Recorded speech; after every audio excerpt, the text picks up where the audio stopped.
Hello everyone, it's Lisa here, and this is Digital Imaging Online, and I'm here today to review your activities for week 6. So let's go ahead and jump into the classroom here and migrate out to week 6. And let's talk about what's going on this week. Okay.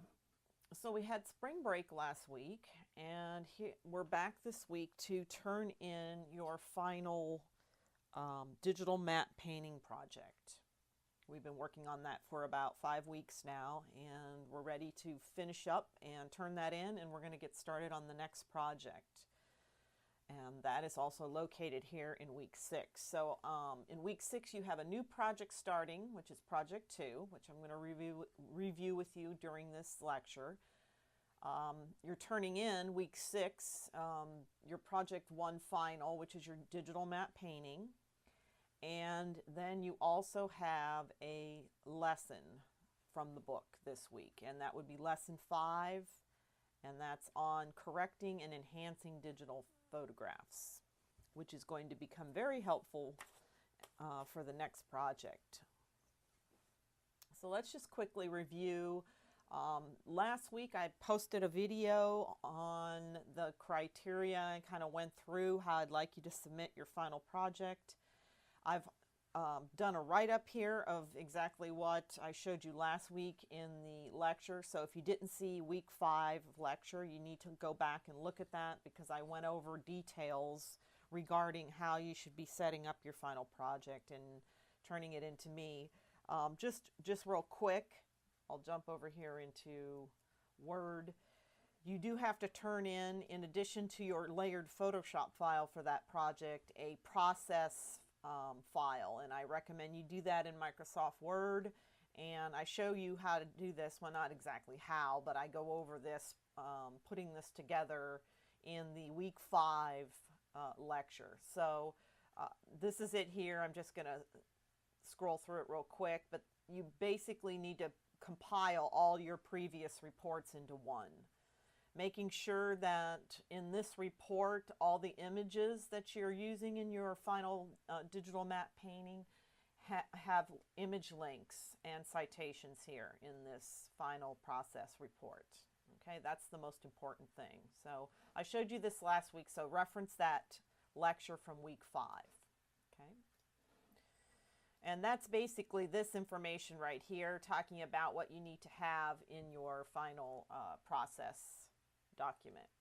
And then this up here, your grading criteria, it's important that you go through the list here and make sure that you've covered all your bases, because these are the things that I look for. It's kind of like the grading rubric. These are the things I look for inside your final work. So there's a checklist 1 through 6. Make sure you take a look at that and that you've covered all those areas. And that final will be worth 100 points. Okay, and then we're finishing up and we're moving on. And then the color correcting and enhancing digital photos in your book. As I mentioned, that'll be very handy on this next project that you'll be using. So those 2 activities are due this week. And then, as promised, the review of project 2. So for the next project in this class, you're going to be creating a scrapbook. And I have an example here of a prior student's work. And the scrapbook will consist of about 10 pages. I just click through these here. You can kind of see here as I click through these 10 pages here. Okay. And based on the part 1 and part 2 of this assignment, you're going to kind of have to go on what I call it like an image hunt, where you're going to have to hunt down certain images that possess these particular characteristics that are listed here.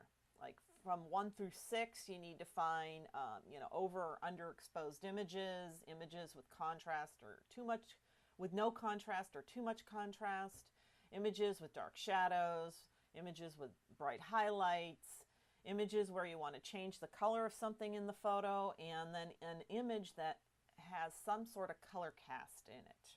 And I am sure if you look back at all the photos you've taken, or photos taken of you, or photos taken by others, you will be able to find at least one or more of one of these 6 types of images. Now make sure, if you're going through a collection of actual print images, not digital images, that the image itself is at least 5 by 7, because you don't want it to be any smaller, because you want your final scrapbook to have a consistent look, and all the final, as you can kind of see, all the final images in her final scrapbook are all 5 by 7. Okay. If they're digital images, I talk about that in some later lectures. Well, I will be talking about that in some later lectures. It's okay if they're not 5 by 7 in digital format. Most of the time, they're a lot bigger than 5 by 7. If they're a lot bigger, you're actually covered. You're fine. Okay?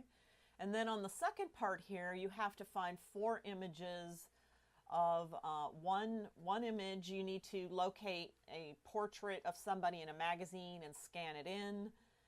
The second one is to actually shoot a photo of your face with a digital camera or a print camera and develop it. Locate an antique photo that has been damaged, or you can create a damaged photo of some kind. And locate a photo that you'd like to actually add some custom filter or a paint effect to. So you're going to need to do some research to find these images. And I'm sure everybody has a plethora of choices in terms of images to choose from for this.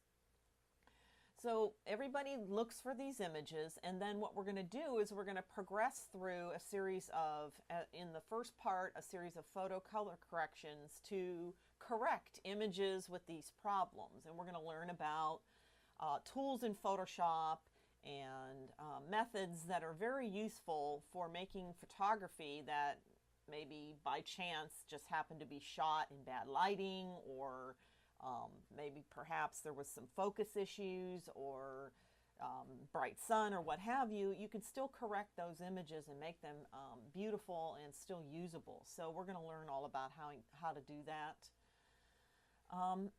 In the second part, we're going to learn how to actually retouch, which is to remove or add technique.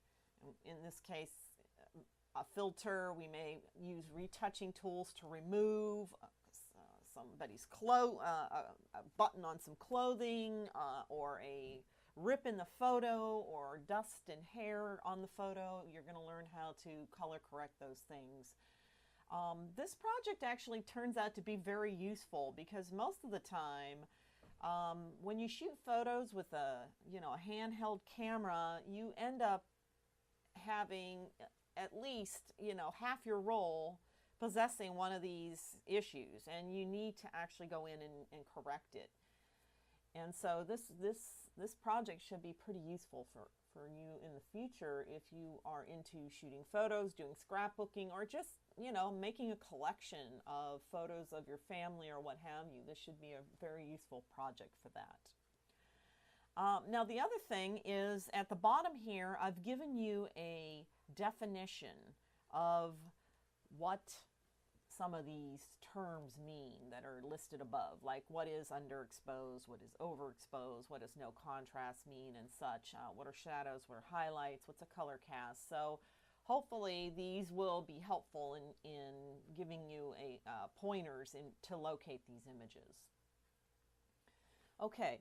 Now, the other thing I'd like to talk about real quick here, and this is going to be a quick lecture because I really just only wanted to review this with you, is you will be using Bridge to actually create this final scrapbook. So it's important that if you purchase Photoshop that you make sure that you have Bridge loaded, or you'll need to make sure that you have access to Bridge, because you'll need Bridge to create your final scrapbook PDF, which is basically what this is here. Okay.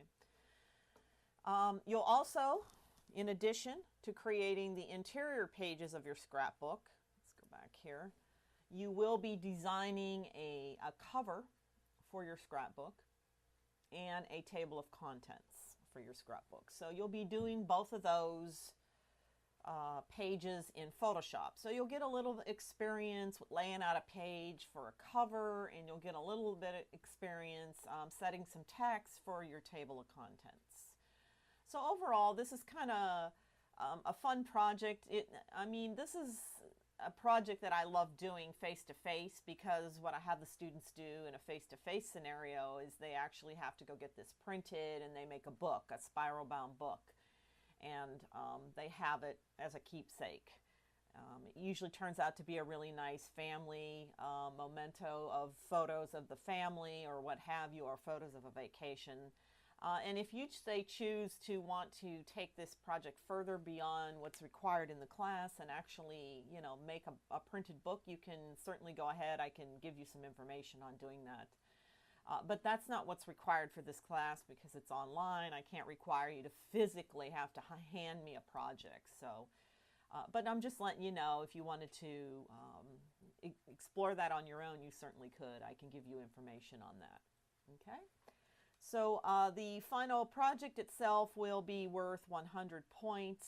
And just like we did on the first project, you'll go through a series of progress reports, compiling different aspects of the assignment each week. We will have a discussion where we'll post questions, because as you get started with doing color correction, you'll find that sometimes you may not know how to begin or what to do onto an image. So we'll have discussions based on class questions eventually. I believe in week 8 we get to that. So that's basically what I have. So just make sure, as a recap, that you can locate Bridge and that you have Bridge available. You'll definitely need Photoshop. You must have Photoshop in order to do the project. Let me look at my list here. The lesson you're doing this week, just as a comment here, is the second to the last lesson that you'll be doing in the textbook. Of course, you could do other lessons to enhance your work in this class, but for the most part, I won't be assigning you any more lessons in the book to turn in for a grade. But you're always welcome to do them on your own if you want to explore some of the things that we didn't cover in this class. Because this class is basically an introductory, and it's not necessarily an advanced class. And there are a couple lessons in there that are a little advanced. Our last lesson will involve typography and vector drawing. And that'll be in a couple weeks. We'll be doing that. Okay. So hopefully there isn't any questions. If there are, again, I'm always used to face-to-face situations, so I know I wish I could look out into the sea of eyes and answer questions, but I have to look straight at my computer when I'm lecturing to you when you're online.